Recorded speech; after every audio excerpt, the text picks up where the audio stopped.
Nous sommes avec Madame Kouyaté Sayo Bamba, artiste, chanteuse, comédienne. Elle a 4 albums dans le répertoire de la musique guinéenne. Madame, bonjour. Bonjour. Vous êtes aujourd'hui à la tête de l'agence guinéenne de spectacle en tant que directrice. D'abord, à l'annonce de la nouvelle, quelle a été votre réaction? Ma réaction a été, mais comment je vais faire de mon nouveau disque qui attend sur la table et qui va sortir bientôt? Oui, il y avait d'abord cette inquiétude-là parce que je suis avant tout une artiste, mais aussi j'aime les défis. Donc je me suis dit, super, un autre défi à relever, surtout que c'est dans mon secteur, donc c'était très positif pour moi. Et à votre arrivée, comment vous avez trouvé l'agence? J'ai trouvé l'agence avec un moyen logistique donc en place, avec des travailleurs qui étaient en place aussi, donc une méthodologie qui était déjà installée. Alors après, à reformer ou pas, c'est ce qu'on a essayé de faire, en tout cas c'est par ça qu'on a commencé. Justement, on commence sous les directives d'un ministère, hein, des choses que le ministère attend exactement de nous. Pourquoi ils ont pensé à nous pour relever ce défi-là. Et donc, c'est toutes ces choses que nous essayons de mettre en place maintenant, au jour d'aujourd'hui. Voilà, c'est tout. C'est une agence comme une autre où il faut faire des réformes et c'est pour ça que nous sommes là. Alors, avec votre équipe, quelles sont les priorités? Les priorités, c'est revaloriser le secteur du spectacle vivant en Guinée. C'est vraiment très important. C'est donner vraiment de la visibilité à ce secteur, le ramener à l'ordre du jour et éviter la banalisation de ce secteur. Mais et par nous-mêmes, nous les professionnels du métier, et le public qui nous regarde et qui nous note quelque part. Donc c'est vraiment relever ce défi-là de nettoyer un peu ce secteur et de valoriser le potentiel du spectacle vivant guinéen. D'accord. Et quels sont vos plans pour atteindre vos objectifs? Les plans pour atteindre les objectifs sont... Il y a plusieurs plans. D'abord, il y a à revoir le guide de réglementation du spectacle vivant en Guinée. Nous savons qu'il y avait beaucoup de lieux qui proposaient des spectacles vivants, mais ces lieux-là n'étaient pas du tout déclarés, donc c'est comme s'ils travaillaient sans travailler en fait sous un canevas. Donc c'est toute cette structure, c'est tout ça que nous essayons de mettre en place pour d'abord qu'ils rentrent dans un système bien défini et qu'ils rentrent dans le cadre d'une réglementation assez consistante, parce que c'est sérieux. Dès lors où on prend la responsabilité d'accueillir une personne, on est responsable de cette personne jusqu'à ce que la personne sorte de notre lieu de spectacle. Et donc, on doit être régi quand même par une certaine réglementation. Nous mettons ça en place. Nous mettons aussi en place le caractère promotionnel des artistes guinéens qui font partie des grands absents, des grands rendez-vous culturels du monde. Donc, retour donc de ces artistes sur les scènes internationales à travers de la prospection, à travers les marchés des musiques, aller les rencontrer, leur parler de nos coups de cœur, donc faire organiser des soirées de récompense pour les meilleurs promoteurs, les meilleurs artistes qu'on aurait repérés, une sorte d'encouragement comme ça des meilleurs du label, et aussi une façon que la communauté internationale qui est présente à travers les ambassades que nous avons dans notre pays reconnaisse le travail de ces artistes et que ces artistes n'est pas à justifier de leur activité culturelle dans les ambassades quand ils partent, quand ils doivent aller en tournée.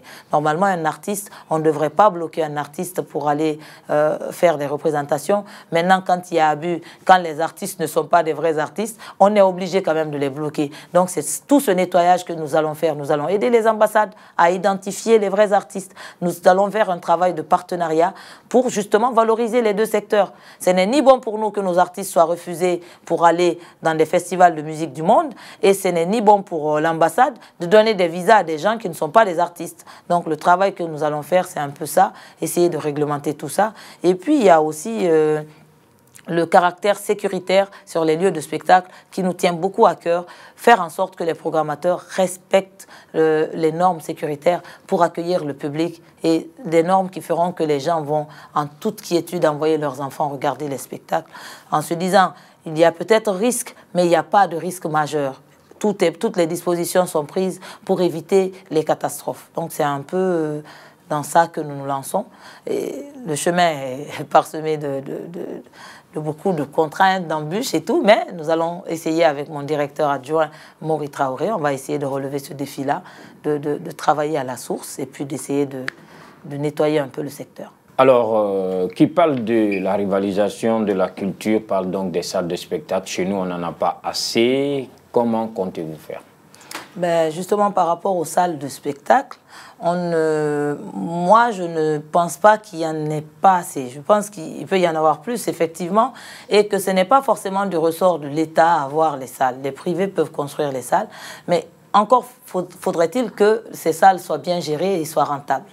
Alors, les salles qui sont en place exercent dans la clandestinité, ne sont pas déclarées aux régisseurs de l'État, font de la programmation musicale quand ils veulent, font ce qu'ils veulent, il n'y a pas un calendrier qui est respecté. Donc, le secteur est banalisé de toutes parts. Sinon, quand on regarde la ville de Conakry, nous sommes en train de répertorier des lieux. Il y a quand même, c'est pas énorme pour une ville comme Conakry, mais c'est pas mal non plus. Nous avons près de 6 salles qui peuvent accueillir des spectacles de manière professionnelle si on fait les choses comme il faut.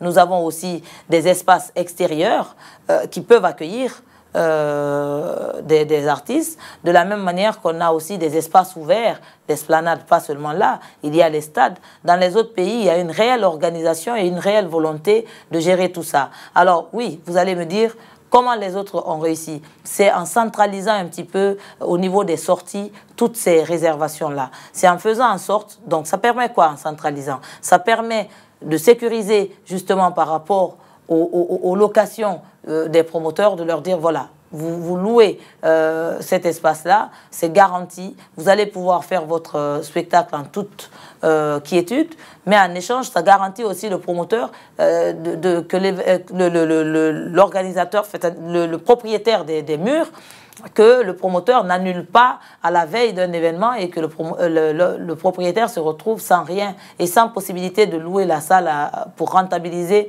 la veille d'un événement. Donc, en essayant de coordonner un petit peu tout ça, nous allons déjà commencer dans un premier temps à valoriser ce qu'il y a, notre potentiel actuel. Puis, avec cette bonne gestion, nous arriverons à montrer aux différents investisseurs que c'est rentable le milieu du spectacle vivant en Guinée, qu'il est intéressant d'avoir de belles salles de spectacle et pourquoi pas l'État à construire notre palais que tout le monde réclame avec insistance. Mais moi, je dis que c'est un faux débat puisque il faut déjà réorganiser les espaces qu'on a pour ensuite installer quelque chose de plus grand. Mais comment vous voulez encourager à investir sur du lourd si nous sommes incapables de gérer le moyen qu'on a?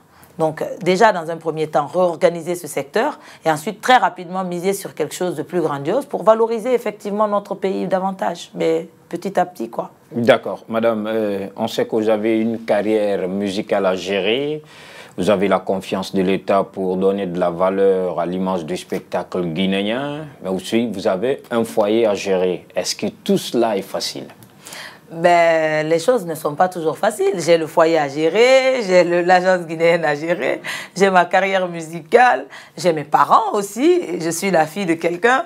Donc, mais on arrive à faire les choses quand on est organisé. Ça demande beaucoup d'organisation et ça demande aussi qu'on ne mélange pas les choses. C'est-à-dire, ça veut dire quoi mélanger les choses? Ça veut dire que sur le lieu du travail de l'agence guinéenne de spectacle, je ne traite que des sujets de l'agence guinéenne de spectacle. Donc les gens qui viennent me voir, c'est pas là qu'on va faire les répétitions de Sayum Bamba, c'est pas là-bas que vous allez voir ma promotion, c'est pas là-bas que vous allez voir l'équipe de montage de mes clips. Donc il faut bien séparer tout ça. On peut pas prendre l'administration en otage pour gérer nos petites affaires. Moi, j'ai déjà une structure qui s'occupe de mon image, qui s'occupe de mes dates. La structure est en France, ça s'appelle Éclosion 13 quand il s'agit du monde, et ça s'appelle Hélico quand il s'agit de Paris, ça s'appelle Solio Academy quand il s'agit de la Guinée. Maintenant, je suis à l'agence guinéenne de spectacle pour un truc bien distinct. Et tout ce monde-là, tout ça, eh bien, toute cette stabilité, je la dois à ma vie de famille parce que j'essaie d'avoir une atmosphère stable à la maison pour me permettre justement de travailler en toute quiétude dans les branches. Et puis, vous n'avez pas parlé de mon côté activiste. Je suis une véritable activiste sur le terrain pour les droits des femmes. Donc, tout ça, tout ça n'est pas contradictoire, c'est ce qui fait aussi la force des gens, c'est notre degré d'implication au niveau de la société et avec notre volonté de changer les choses, mais dans le bon sens du terme, pas dans le sens de vouloir casser. Moi, je ne suis contre personne, je ne suis d'aucun parti, mais je suis à la limite du parti des femmes et du parti du progrès de la Guinée. En fait, c'est aussi simple que ça. Moi, ma vision, c'est que chaque personne peut apporter quelque chose à la Guinée. Et il faut écouter tout le monde. Il faut une vraie concertation entre nous tous. Il faut essayer de construire progressivement cette Guinée-là. Il faut arrêter de saboter un gouvernement qui est là. Il faut l'aider. Quand un gouvernement est là, il faut que le Guinéen accepte de l'accompagner pour le bien des fils du pays. Et moi, c'est vraiment ça que je déplore souvent en Guinée, c'est que nous aimons taper sur les gens qui ne sont pas, soi-disant, de notre bord. Il faut qu'on arrête. Quand il y a quelque chose en place, on l'accompagne. Et ensuite, on accompagne aussi les autres. La Guinée est une famille, on est des mamans. Les femmes sont là pour accompagner tous les enfants du pays, pas seulement pour accompagner une branche de ses enfants. Une mère ne peut pas choisir parmi ses enfants. Donc, il faut qu'on arrête. D'accord. Vu ces charges, on sait que des fois, les hommes, ils sont trop jaloux. Est-ce que vous n'avez pas de soucis à la maison? Des soucis comment? Avec messieurs? Absolument pas. Moi, mon mari, il est normal. Est-ce qu'il a des raisons d'être jaloux? Non, je ne crois pas, parce que je ne lui donne pas de raison d'être jaloux. Mon mari est très à l'aise, mais à l'occurrence, si vous voulez, vous pouvez lui demander ça juste après l'émission. Vous l'appelez, il s'appelle Kouyaté, et puis il vous répondra. Il vous dira, ma femme, elle est insupportable ou pas. Je suis comme toutes les femmes du monde. Hein. J'ai mon côté, mon mauvais caractère. Je suis jalouse, j'ai mon territoire, il ne faut pas le transgresser, il ne faut pas toucher. Alors, une fois qu'on gère tout ça, je suis comme toutes les femmes du monde. Ce n'est pas parce que je suis Sayom Bamba que je n'ai pas le droit de ressembler à toutes les femmes de la terre, avec tous les défauts que la femme peut avoir des fois. Mais c'est aussi ça, la femme, il faut l'accepter. Et moi, mon mari, il n'a aucun problème justement par rapport à ça, parce que je ne lui donne pas raison à être jaloux ou suspect. Enfin, d'accord. Alors, pour finir, est-ce qu'on peut dire aujourd'hui que Sayom a mis une pause sur sa carrière? Absolument pas. Je ne veux pas qu'on dise ça, parce que ce n'est pas vrai. Moi, j'ai très bien demandé au ministère si je devais mettre ma carrière en veilleuse. La consigne est très claire. Ce que je ne vais pas faire, par contre, parce que moi, j'ai eu le temps de tourner, de voir le monde. Je suis allée des fois 2 mois sur les routes. J'étais 3 mois, je ne voyais que les chambres d'hôtel. J'étais dans le système des tournées. J'ai vu du pays. Ce que je veux, c'est que les gens voient la Guinée.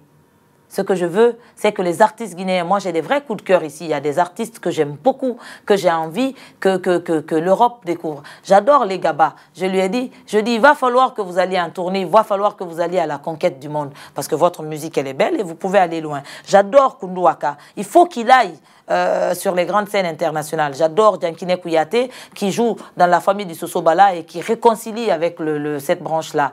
J'aime aussi les jeunes musiciens comme Conakry Cocktail qui cartonnent à sa façon et qui peut faire la fierté de la Guinée.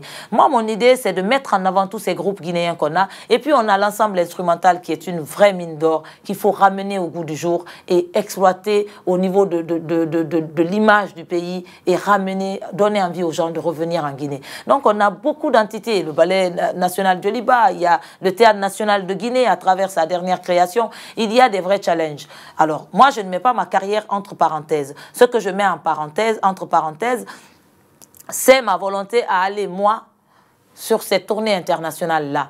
Je vais systématiquement leur proposer des artistes qui sont ici, qui peuvent aussi bien que moi représenter la Guinée. Et moi, je dois travailler pour tous ces autres artistes qui sont là et les mettre en réseau avec le monde et continuer. Donc du coup, moi, ma musique maintenant se tourne vers le peuple de Guinée. Je vais faire mes CD pour la Guinée, envoyer à mes amis habituels, à mes fans dans le monde. Mais je peux continuer à faire des CD sans pour autant aller à l'assaut des scènes internationales et faire juste des concerts sur carton d'invitation et rester... Parce que je ne peux pas vivre sans la musique, ça c'est clair. Je ne peux pas rester sans faire un spectacle, sans faire un show.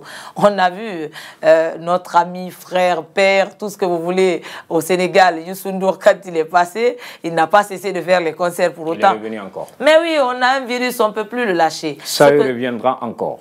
Oui, elle est toujours là, elle va faire sa musique à sa façon, mais je ne vais pas voler la promotion aux autres. Je vais faire bénéficier les autres de mes créneaux. Le peu de créneaux que j'ai, je vais le mettre à disposition des artistes ici pour qu'eux aussi rentrent dans ces créneaux-là. Parce que c'est ce qu'on veut, finalement, que la Guinée fasse son retour sur les scènes internationales. Guinée is back. Merci, Sayon. De rien.